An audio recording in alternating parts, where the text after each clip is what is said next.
नमस्कार, true crime story channel पर आप सभी का स्वागत है।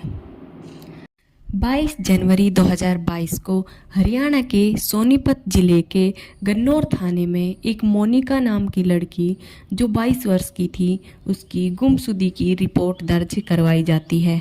मोनिका की गुमशुदगी रिपोर्ट के बारे में जानते ही पूरे पुलिस फोर्स में तहलका मच जाता है, क्योंकि गायब होने वाली मोनिका ने कुछ समय पहले ही एक प्रतिष्ठित एग्ज़ाम क्लियर कर कनाडा की एक बड़ी यूनिवर्सिटी में एडमिशन पाकर चर्चा में रही थी और फिलहाल कनाडा में रहकर पढ़ाई कर रही थी।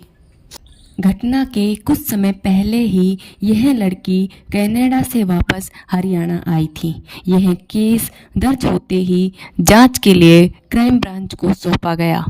कई महीनों तक मोनिका केस की जांच चलती रही, लेकिन पुलिस के हाथ कुछ नहीं लगता है। फिर 9 महीने बाद इस केस का खुलासा होता है, जिसको सुनकर सभी के होश उड़ जाते हैं। आइए जानते हैं आखिर क्या हुआ था मोनिका के साथ और वो अब कहाँ थी। सब कुछ जानते हैं इस कहानी में। आप खुद को और अपनों को सुरक्षित रख पाएं, इसलिए इस केस के बारे में जानना बहुत ज़रूरी है। आज हम बात करेंगे एक मशहूर हरियाणा के मोनिका केस के बारे में। मोनिका की उम्र 22 वर्ष थी। वह हरियाणा के रोहतक जिले के बलंद गांव की रहने वाली थी। मोनिका बचपन से ही बहुत इंटेलिजेंट थी, इसलिए घर वालों को उस पर बहुत नाज था और उसे आगे तक पढ़ाने का फैसला करते हैं। मोनिका भी हर बार बेहतर से बेहतर रिजल्ट देकर उनकी उम्मीदों पर खरा उतरती है। इसके बाद मोनिका कनाडा की एक यूनिवर्सिटी में पढ़ाई करने का फैसला करती है और घर वाले भी मान जाते हैं, लेकिन उस यूनिवर्सिटी में एडमिशन के लिए एग्ज़ाम देना होता है। इसीलिए मोनिका उस एग्ज़ाम की तैयारी के लिए अपने घर को छोड़कर हरियाणा के सोनीपत जिले के गन्नौर में रहने वाली अपनी मौसी के पास आ जाती है। यहाँ आने की वजह थी कि वो अपनी पढ़ाई को अच्छे से कर सकें, और वो करती भी है। इसी बीच उसकी मौसी के पड़ोस में रहने वाले एक लड़के से उसकी नज़र मिलती है। कई दिनों तक ऐसे ही चलता रहता है और वो दोनों एक दूसरे को पसंद करने लगते हैं। उस लड़के का नाम सुनील था और वे बहुत जल्द एक दूसरे के प्यार में पड़ गए। इसी बीच मोनिका का एग्ज़ाम भी आ गया और उसने IELTS एग्ज़ाम क्लियर कर पूरे ज़िले भर में सुर्खियां बटोरी। उसकी इस कामयाबी से उसके परिवार वाले बेहद खुश थे। इसके बाद मोनिका 5 जनवरी 2022 को अपनी पढ़ाई के लिए कनाडा चली जाती है और वहाँ वह बिजनेस मैनेजमेंट का कोर्स करने लगती है। मोनिका के जाने के कुछ दिनों बाद ही सुनील फ़ोन पर मोनिका से शादी करने की जिद करने लगता है और उसे इंडिया आने के लिए कहता है। उसकी जिद की वजह से मात्र 17 दिन बाद ही मोनिका कनाडा से वापस इंडिया आ जाती है।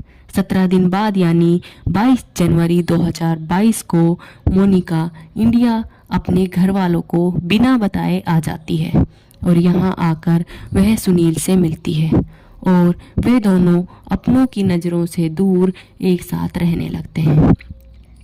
29 जनवरी 2022 को मोनिका गाजियाबाद के आर्य समाज मंदिर में घर वालों को बिना बताए चुपचाप सुनील से शादी कर लेती हैं और अगले दिन यानी कि 30 जनवरी 2022 को मोनिका वापस कनाडा चली जाती है और अपनी पढ़ाई में लग जाती है। मोनिका के घर वालों ने महसूस किया कि मोनिका के व्यवहार में काफ़ी चेंज आने लगा है। जब भी उसके परिवार में से कोई भी उसे कॉल करता तो वह कॉल काट देती और कभी कॉल उठाती भी तो उसकी बात टालकर पढ़ाई का बहाना बना देती।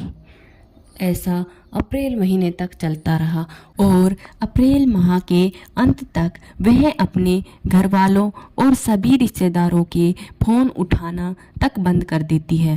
और जो उसे ज़्यादा कॉल करता उसका नंबर ब्लैक लिस्ट में डाल देती। अब उसके घर वाले उससे किसी तरह का संपर्क नहीं कर पा रहे थे। वो कुछ दिनों से मोनिका से संपर्क करने की पूरी कोशिश कर रहे थे, लेकिन मोनिका का कहीं कोई अता पता नहीं था। इसके बाद मोनिका की मौसी गन्नौर थाने में मोनिका की गुमशुदगी की रिपोर्ट दर्ज करवाने जाती है और अपने पड़ोसी सुनील उर्फ सिल्ला पर अपहरण का शक जताती है। इसके बाद गन्नौर पुलिस जांच करती है, लेकिन कई दिनों तक कुछ पता नहीं कर पाती है। इसके बाद मोनिका के परिवार वाले मुख्यमंत्री, गृह मंत्री के तक अपनी बात पहुंचाते हैं और निवेदन करते हैं कि इस केस को क्राइम ब्रांच को सौंप दिया जाए। इसके बाद इस केस को क्राइम ब्रांच को दे दिया जाता है। अब सबसे पहले पुलिस सुनील की तलाश में लगती है, लेकिन उसका कोई अता पता नहीं चलता है। इसके बाद पुलिस अपनी खबरी नेटवर्क को अलर्ट करती है। कुछ दिनों बाद पुलिस को पता चलता है कि सुनील उत्तर प्रदेश में है। इसके बाद पुलिस छापेमारी करती हुई 2 अप्रैल 2023 को उत्तर प्रदेश से ही सुनील को गिरफ्तार कर लेती है। गिरफ्तारी के बाद उसको स्थानीय अदालत में पेश किया जाता है और वहां से 8 दिन की पुलिस रिमांड में भेज दिया जाता है।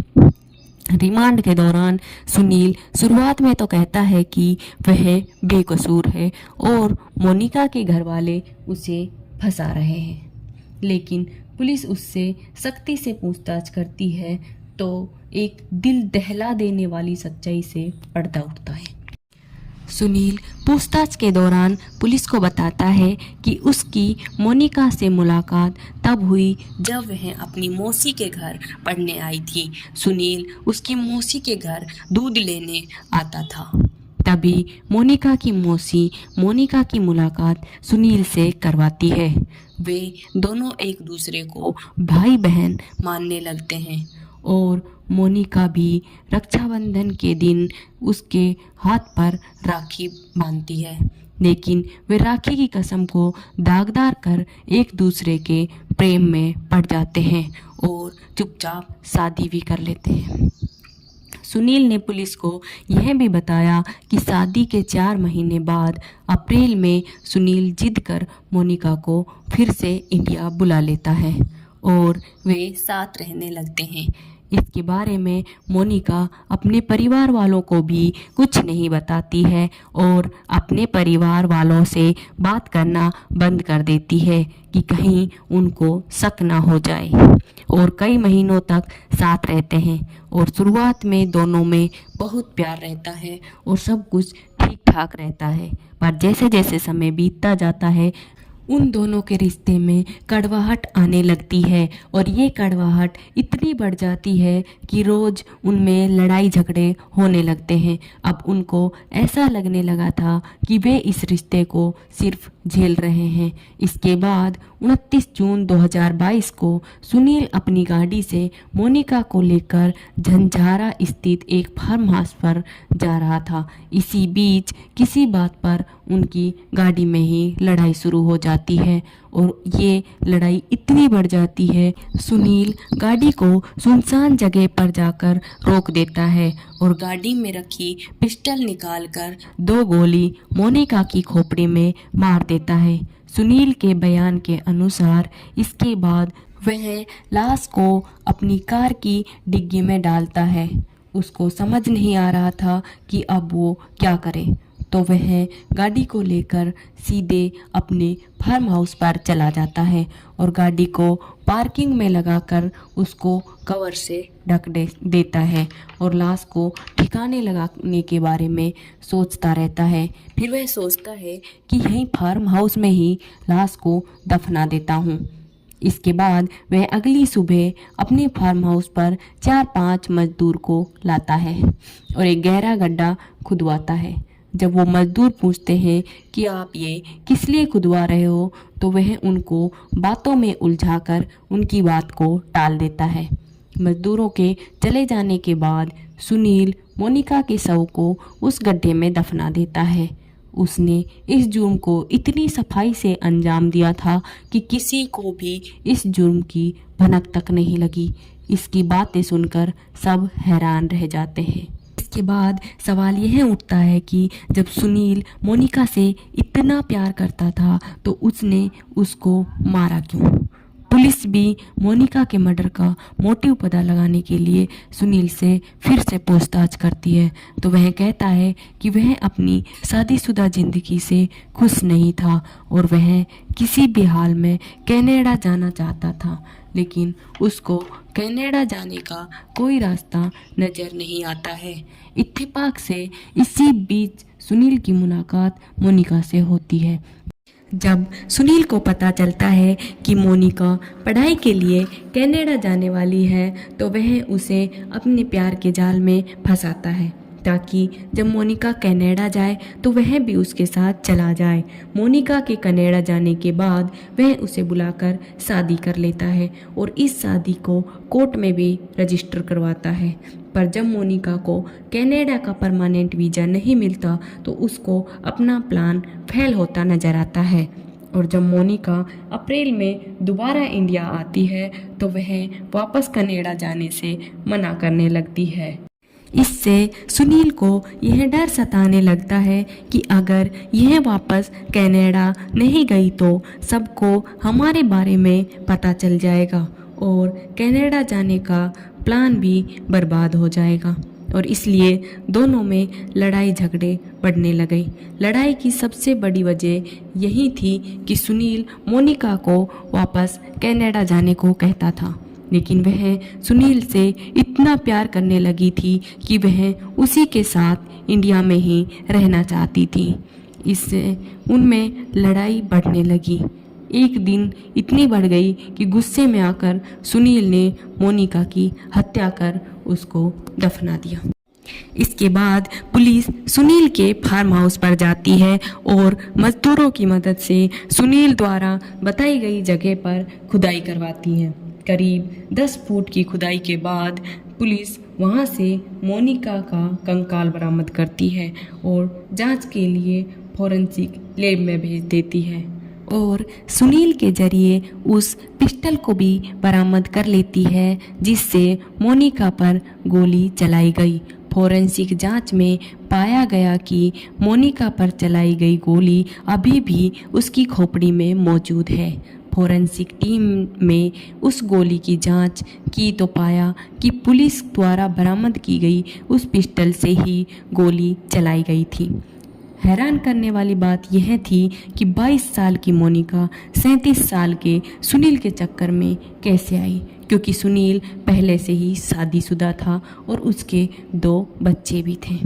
इसके बाद पुलिस ने सुनील को गिरफ्तार कर लिया और उस पर कार्यवाही चल रही है। आशा करते हैं कि उसको जल्द से जल्द और कड़ी से कड़ी सज़ा सुनाई जाए। इस तरह की कहानी सुनाने का उद्देश्य हमारा सिर्फ इतना है कि किसी पर भी भरोसा सोच समझ कर करें, सावधान रहें, सतर्क रहें और ऐसी ही सच्ची घटनाओं के बारे में जानकारी के लिए हमारे चैनल ट्रू क्राइम स्टोरीज को लाइक, शेयर एंड सब्सक्राइब करें। धन्यवाद।